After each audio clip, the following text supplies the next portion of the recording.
receivers can be automatically activated by the signal to warn of the impending hazard.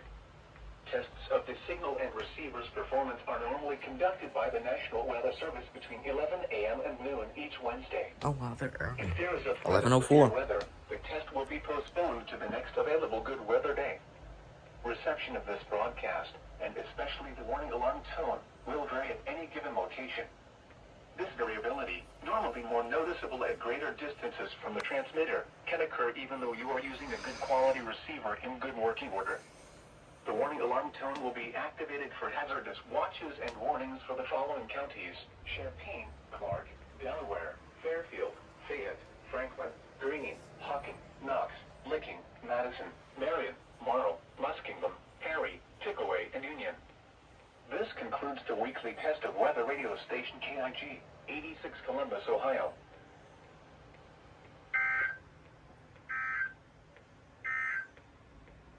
Now here is the official. I heard the EAS tones. They're very long, you know.